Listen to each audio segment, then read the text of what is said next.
खिसक गई हमारी, इसलिए छुटकन को ऊपर चढ़ा देते हैं। जैसी सुबह होती है तो मैं देखती हूँ, आज तो सुबह सुबह पानी बरस रहा है और नल भी आ गए हैं, लेकिन पानी की वजह से पानी भर नहीं पा रहा है। लेकिन पानी भरना ज़रूरी है, क्योंकि अगर नल चले गए तो हैंडपम्प से पानी भरना पड़ेगा, इसलिए मैं जल्दी से पानी भर लेती हूँ। थोड़ी देर बाद बिन्ना आ जाती है खेलने, भाभी दे देती है। भाभी बोलती है कि बिन्ना को खिला लो, बिन्ना को कुछ भी खाने के लिए डाल दो तो बिन्ना अपने आप खेलती रहती है। बहुत ज़्यादा वर्षा है और हवा भी बहुत तेज चल रही थी, इसलिए पन्नी खिसक जाती है और घर पहले ही से गिरा है। अगर घर और ज़्यादा गिर गया तो बहुत ज़्यादा परेशानी आएगी, इसलिए छुटकन को ऊपर चढ़ा देते हैं।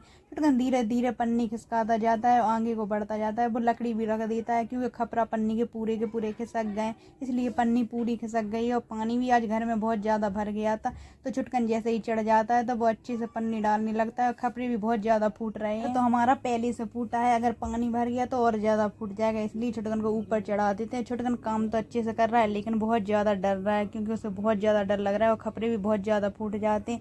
लेकिन छुटकन का घर बगल में बना है, तो वहीं के वहीं चढ़ जाता है, बोलता है कि सीढ़ी से नीचे आ जाएगा।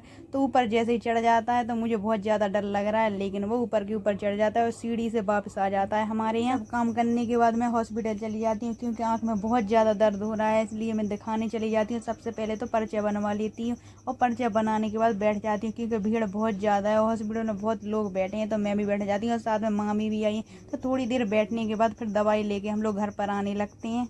रास्ते में हमें टिकिया का ठेला मिल जाता है, तो हम लोग टिकिया तो पीते नहीं है, लेकिन आलू की टिक्की पैक करवा लेते हैं। मामी 2 पैक करवा लेती हैं और मैं 1 पैक करवा लेती हूँ, फिर घर पर आने लगती। लेकिन मुझे बहुत ज़्यादा डर लग रहा है, क्योंकि महेंद्र भैया बहुत तेज़ गाड़ी भगा रहे हैं, बहुत ज़्यादा डर लग रहा है इनके साथ। तो जैसे ही घर पर आती हूँ तो सबसे पहले दर्द की दवा खा लेती हूँ, क्योंकि बहुत ज़्यादा दर्द हो रहा है। दवाई खाने के बाद मामी आँखों में ट्यूब भर देती है। डॉक्टर साहब ने बोला था कि ट्यूब आँखों में भर लेना, तो ट्यूब आँखों में भरने के बाद थोड़ा लेट जाती हूँ, क्योंकि लाइट नहीं है, तो बाहर ही चटाई बिछा लेती हूँ।